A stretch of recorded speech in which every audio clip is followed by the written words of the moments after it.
I'm pleased to welcome today Joshua Philipp from the Epoch Times. Joshua Philipp is an award-winning investigative reporter with the Epoch Times and host of Epoch TV's Crossroads, a show that I enjoy very much.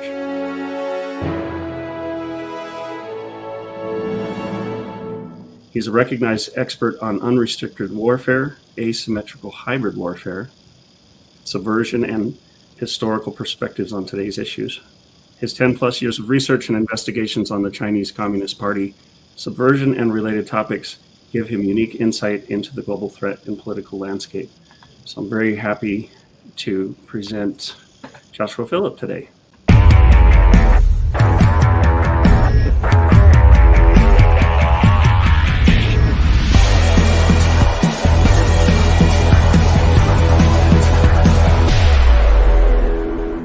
I've been on your show, which was a delight, so I'm very pleased to have you here with us today. Hey, real pleasure. Nice being on the other side of it, you know? Yeah, we're kind of in the trenches here, kind of guerrilla warfare, but I'm very pleased that more and more, you might say citizen journalists or independent journalists are standing up, podcasters, that type of thing. And I know that there are some like General Flynn who are bringing these people together. So, but I really enjoy your show. I appreciate what you've done, particularly lately with Mar-a-Lago. And though I can't speak of it yet, I know you have some other specials coming up that I'm very excited about. Yeah. But I wanted to get to Mar-a-Lago. You've been on this very closely. You have some incredible insights. Can you give us a little bit of a recap of where we are? Well, of course, the FBI raided Trump's home at Mar-a-Lago. They took what they said were classified documents, and the narrative was all over the place. I think Washington Post had a story saying that there were nuclear documents. I assume maybe that was a rumor, and someone said these documents are nuclear, and then that was interpreted as actual nuclear codes, and then so on and so on. And the rumors went from there, and there's no evidence whatsoever that they were nuclear codes or anything else like that. But, you know, it's just the rumor mill of mainstream media that took something and just runs with it and twists it around, and suddenly the public thinks there's something really, you know, shocking that Trump did. In reality, now we're seeing the truth come out, which is the warrant shows it was basically a fishing expedition. It was extremely broad. The warrant was so broad that even that may be a bit legally shaky when it comes to Trump's Fourth Amendment rights, which does protect you against illegal, you know, seizures like this. At the same time, too, they took so many documents. They took some stuff they may not have been legally able to take, including Trump's passports, including things that were under attorney-client privilege, including things involving especially Trump's lawsuit with Hillary Clinton. And it seems what they're targeting, if you talk to Kash Patel, who does a show with Epoch TV and is also in charge of Trump's archives, Kash Patel was saying that they were after these, pretty much the documents Trump had that would be under that, like the classified ones, were related to Spygate. And, of course, Trump did declassify them according to Kash Patel, and as the president, he has pretty strong ability to just hold something up and declassify it. He's arguing that that's what those documents were, and he was trying to make them public. The FBI took them before that could happen. And so, I mean, the story is kind of going in that direction now, and there's, I think, some new updates as well. So it's interesting to watch. So that begs a question to me: if these are declassified, wouldn't we have, as the public, the freedom to see those? Couldn't we do a FOIA request? So according to Kash Patel, who's the one actually managing those documents, right? Kash Patel is saying that Trump had declassified them, but the process of releasing them publicly is being blocked by these federal bureaucrats who don't want the public seeing them. Right. And my assumption is that those are the nuclear documents. Nuclear not as in nuclear weapons, but nuclear as in nuclear impact from the truth coming out on Spygate scandal and all that stuff. Great way to put it. I think that's what they really meant by that.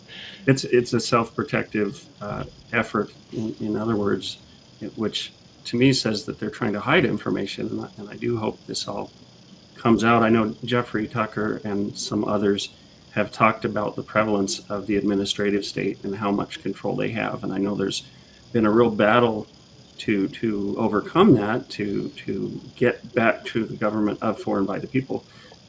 All of this, as a quick digression, all of this reminds me a lot of things that happened in Rome with the camp of Marius versus Sulla, that type of thing, and people targeting their political enemies with the intent of destroying them. But Joshua, maybe you could talk a bit about sort of the counterpunch. What are the, I would call them the good guys, doing in response to this? And how is this turning out, or maybe turning around for the FBI? Well, a few really interesting developments. First of all, Representative Jim Jordan, on charge of the House Judiciary Committee, he says they've had 14 FBI agents come to them as whistleblowers. And they're not just revealing allegedly stuff around this, but also stuff about even FBI targeting parents as potential terrorists. And, Right. these are people who believe unethical things are happening within the FBI, and that belief is strong enough that they'd be willing to put their whole careers at stake to become whistleblowers, and they've gone to Jim Jordan, the House Judiciary Committee. The House Judiciary Committee is going to launch its own, maybe, commission. We'll have to see where they go. They're launching their own investigations into this, and they're requesting a lot of the documents around the raid. At the same time, the judge who is, the one who signed off on it, who's pretty much on the Biden camp, let's just be honest. They are going to have a trial, like a little hearing tomorrow. So in the hearing, in the documents itself, it says that they, were advised to unseal not just the warrant, but also all the attachments, which would include the affidavit. Under normal circumstances, I'd say that's the judge himself probably ordering to do it. Given this judge, though, I guess that could be interpreted different ways, because he does appear to be more politically aligned. In fact, previously, the judge who signed off on this, signed the warrant, he's the judge who recused himself previously on the case involving both Trump and Clinton with the lawsuit because he had a conflict of interest. And that's also raised a question, well, if he had a conflict of interest regarding a Trump-Hillary case, why is he not recusing himself in this case, where obviously, again, he has a conflict of interest, and where some of these documents apparently involve that exact same case, the very same one he recused himself on, which was the Trump's lawsuit against Hillary. At the same time, too, several of the FBI agents involved are allegedly under investigation by John Durham, again for being tied in with the whole Russiagate scandal, which, again, these documents would concern. The head of the FBI bureau, allegedly who signed off on this, was previously the guy involved in the Governor Whitmer case, which the jury determined was, in fact, FBI entrapment. They're having a retrial now for two other individuals, but the jury previously had said that it was FBI entrapment. That individual, 1 week after that, was moved to oversee January 6th. And is overseeing some of the cases with that, and then moved now, and he's apparently the one behind the Mar-a-Lago raid. And then, it's just this thing's falling apart at the seams. It's breaking at the seams. And then the big update is that, of course, the Trump family, they're suggesting that the FBI may have planted false evidence, or they might be doing that, which is not unheard of for the FBI. If we talk about, for example, Cheryl Atkinson, investigative journalist, she said previously, while she was calling out Hillary Clinton for the Benghazi scandal, that the FBI, as forensic analysis showed, had planted spying software on her computer. And she claims that they also threatened her and her husband, and said to her husband that they would plant child pornography on his computer. So it's not far-fetched they would do that. And then, of course, Eric Trump is coming out now and saying that they have video recordings of the FBI on these surveillance cameras, and they do plan on making those public. So that's kind of where things are at currently. Yeah, that'll be very interesting. And last week we had Greg Schaefer on. He's the head of Schaefer Security. He was a 20-year FBI veteran, and 6 of which were as a counterterrorism specialist. And he talked about how many good people there are in the FBI and the respect that he has for the institution. However, right now, he's appalled and disgusted with what's going on, and he sees it as an abuse of power. So I think those individuals that are coming forward and being honest and saying, hey, there's some rottenness at the top, I think that courage is absolutely to be commended. And I hope that more and more people will do that. And I think this should be concerning to both sides of the aisle, because if you allow this sort of corruption and strong-arming, that can be a double-edged sword, I think. Yeah, well, I've had sources who were former FBI agents, and they pretty much say the same thing. They say a lot of the on the ground folks, men and women, They tend to be pretty good people. They tend to legitimately really believe in what they're doing, and they tend to, funny enough, not want to be promoted because they want to be in the action. They want to be doing stuff. Typically, the ones who are promoted are the ones who don't want to be in the action, and they want to get more money and careers. And I'm not throwing them all under the bus, but there's a real cultural divide between the ones on the ground and the ones in leadership, and that's the unfortunate reality with the FBI, which is why when they talk about the seventh floor group, the seventh floor of the Justice Building or something like that, I can't remember the exact location, which is where all the leadership brass are, which is where you had, Comey and McCabe and those guys, right? That head office that oversees everything, they tend to be very political. They tend to also be the ones who didn't have a lot of on-the-ground experience, and they tend to be the ones who have a significant cultural divide from the ones on the ground. And as I think you made a good point of too, what's going to be interesting is if the ones on the ground, through that cultural divide that does exist, start having a problem with the actions of the leadership to the point where they believe it's criminal, and they come out as they're now coming out, and they become whistleblowers. That is also kind of the boomerang effect, I think, of a problem that's long been brewing, this cultural divide where the ones on the ground may not agree with what's happening at the top. Yeah, we've even experienced that here locally around the school board issues, which I've been involved in. I've gone to many of those meetings, and people have told some law enforcement officers, hey, just following orders isn't good enough, and you're not here to be security guards for the school board. You're here to represent the people. And so we have this tension right now of really good law enforcement officers, agents, who feel this pressure from the top to do things that are questionable. I want to shift a little bit to January 6th. I know the Epoch Times just put out a great documentary on that, which you're the host of. I've watched it. It's fantastic. I hope our listeners will check that out too. Can you tell us just a little bit about that documentary, Joshua? Well, January 6th is one of those issues where, frankly, there's a lot of rumors. There's a lot of, there's a lot of false information. There's people may have heard rumors that may or may not be true, and they have no way of verifying them because you really can't go on YouTube and watch a lot of the videos unless they're like far left websites. And so even the ability of disseminating information on January 6th is restricted. And so people don't know what to believe on it, honestly. People kind of have their assumptions. They kind of know, they get a sense of things. But in terms of seeing actual evidence and kind of the full context of stuff, everyone's kind of left in the dark. Now, the documentary we did, The Real Story of January 6th, was meant to kind of shine a light into that darkness, so to speak, and show people kind of the full story of what happened that day. In this documentary, we went for a totality of information. It's about an hour and a half, where we explore all the major issues people have heard of. Was there violence on the Trump side? What was the context of individuals like Ray Epps, these suspicious actors who did in fact breach the Capitol, funny enough, while Trump was still speaking? What was the issue with the police brutality? Who were the 4 individual people who died? Why are we being told like even 5 or 6, even by judges, when that's not true?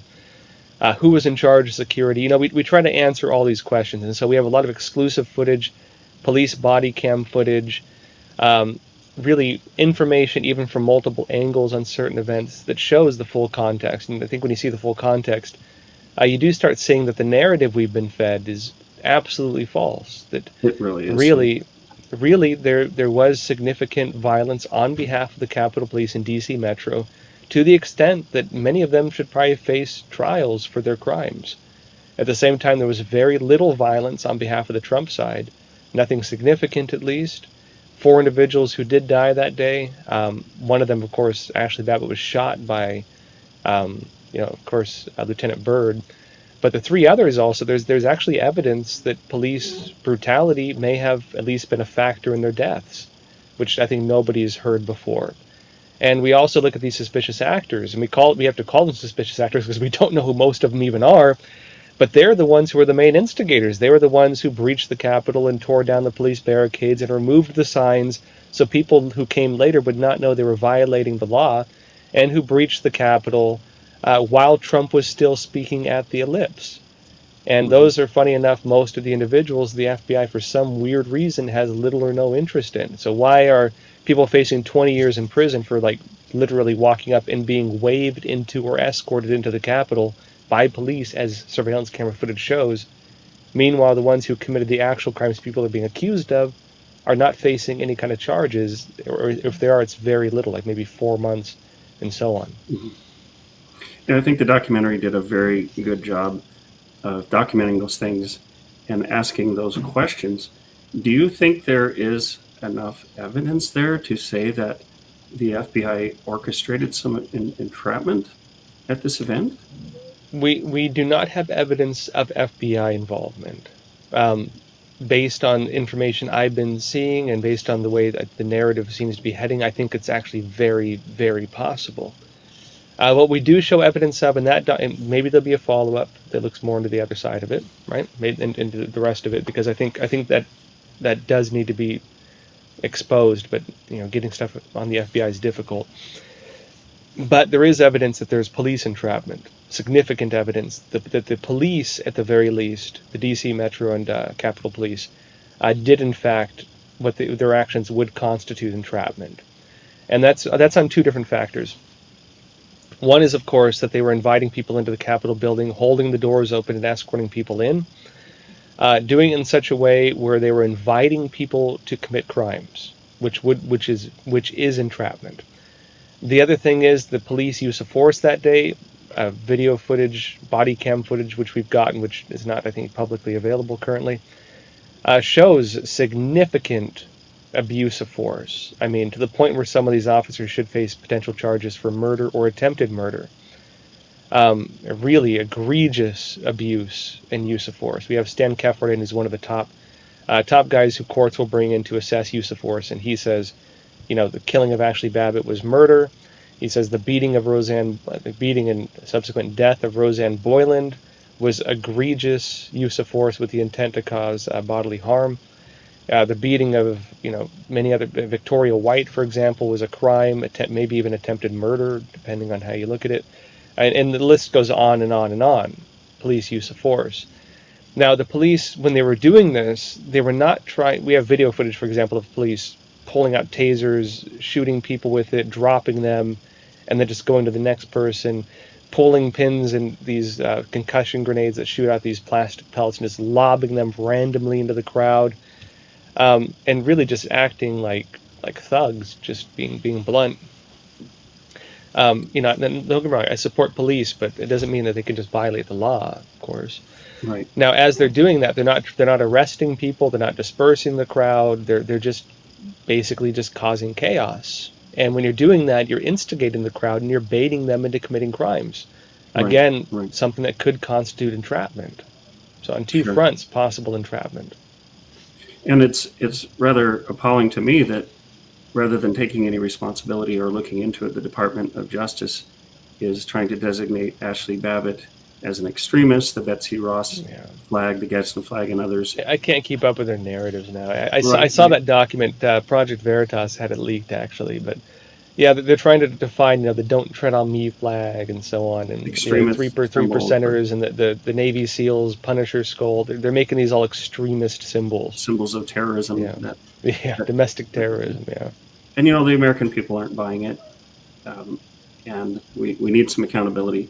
But that leads me to the question: what effect do you think, if we have this red wave, if we take over the houses of Congress, the Senate, what do you think we can do? How does this shake out?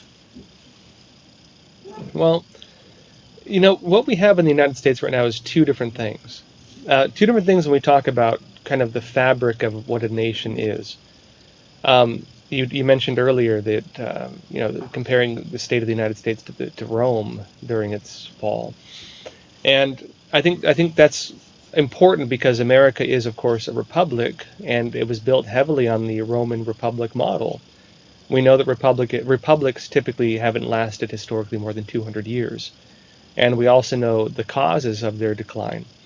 If we read the decline and fall of the Roman Empire, we know that one of those major causes, at least cited in that, the key cause, was the politicization of the justice system, when the justice system began serving the interests of politics. And of course, that led to things like individuals using the systems of justice to target political opponents and things like that. So that's one side of it. The other side is, I think, the social contract, let's call it, the consent of the governed. The government, gets its powers through the consent of the governed. There's a divide right now between the general public and, I think, the political trajectory, let's call it, that is suggesting that the government has lost the social contract, that the people don't support their actions. And what you're ending up with, funny enough, is these, not just in the U.S. but in other countries as well, even in China, funny enough, what I've been calling lame duck dictators, people who find that you can control every branch of government and every lever of power, but you can still have no power, for the simple reason that you pull that lever and nothing happens because people refuse to carry out the orders.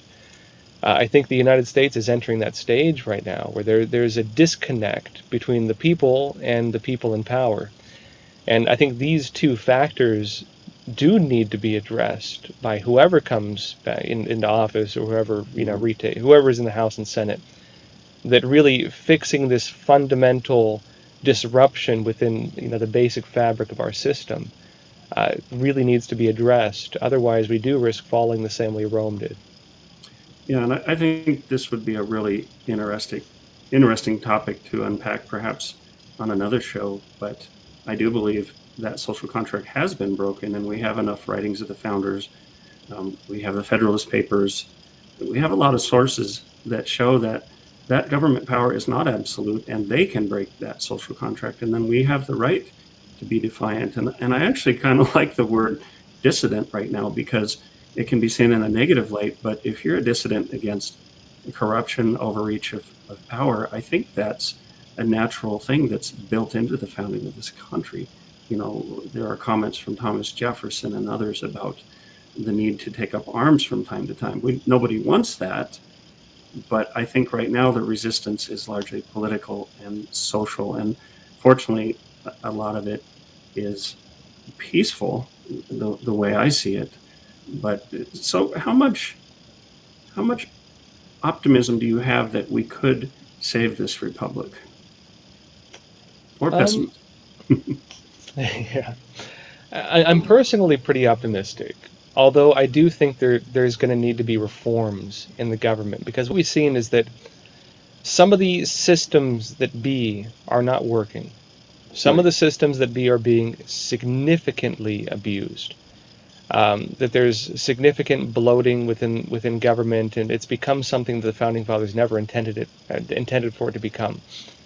That the basic freedoms of Americans are being trampled upon, and that pretty much the American character itself is being kind of demonized and attacked. The idea of the dissident, as you mentioned, that's the lifeblood of the American right there. G.K. Chesterton talked about America as a nation of kings, where people, each individual, is imbued with the abilities of self-sovereignty to an extent, and you're expected to be able to make good choices and poor choices, as long as you don't harm the life or property of others in making those choices. Really, the American character is one of, I think, fierce independence, where sitting at the dinner table, Uncle Joe might bring up how he's stockpiling food for the apocalypse, and everyone just kind of nods their head like it's totally normal. In some parts of the world, that's not normal. In America, it's totally normal. I think some of our European friends don't understand that about Americans, or stockpiling ammo just in case. It's just fundamentally how we think.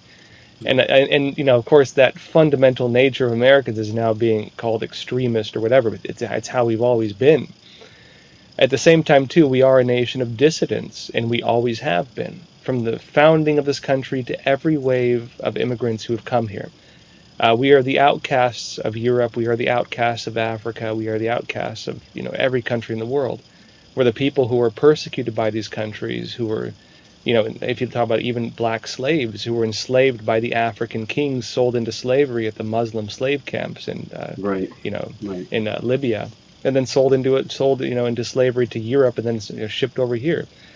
These were people who were persecuted in their countries too, and through that persecution achieved freedom in the United States. And every racial group that's come here, every cultural group that's come here, every pocket of religion that's come here, almost all of them sought freedom from the system that they escaped, and they chose America as that place. So America, fundamentally, no matter what culture you are, no matter where you come from, this is in our lifeblood. This is what America is.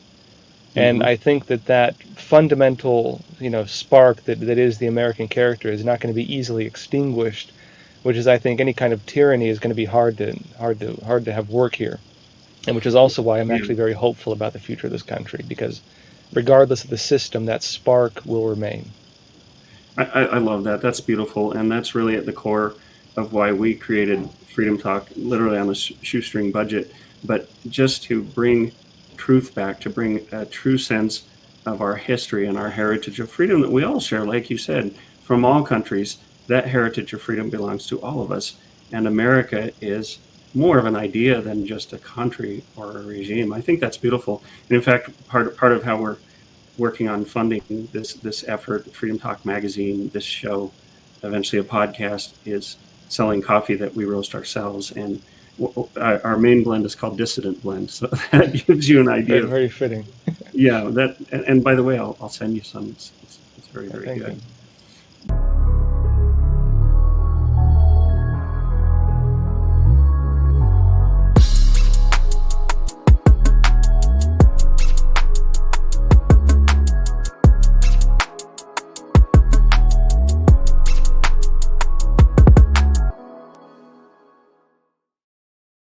One thing I love is that we see more and more Americans coming together as individuals, but also as organizations. And I see the Epoch Times reaching out and making connections, and I'm involved in some of that. And I think that's a real strength too, that coming together.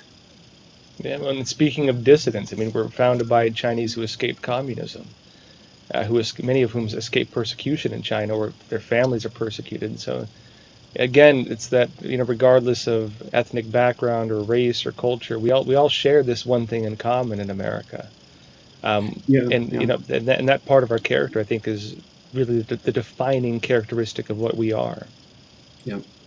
I agree. And I think there are some of us who see that and who've taken a stand or are willing to sacrifice.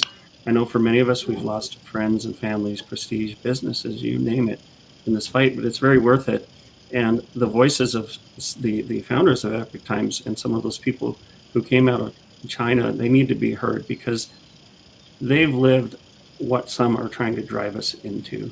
So I Yeah. want to thank the Epic Times. I'm so glad to be working for the Epic Times. And Joshua, just before we go, would you like to tell us your information of where people can contact you? I can put it on the screen later. Your show, any other resources that you'd like to direct people to? Yeah, go to Epoch TV, EpochTV.com. I do a show called Crossroads, and you can join our live Q&A there, where we have great discussions 3 days a week, Monday through Wednesday, and then a couple interviews a week as well. Well, Joshua, thanks very much for taking the time today. I appreciate it. I feel like we could talk for hours, but I know this will be a continuing conversation. So thanks again for coming on Freedom Talk. Yeah, my pleasure. Thanks, Kelly. We'll see you soon.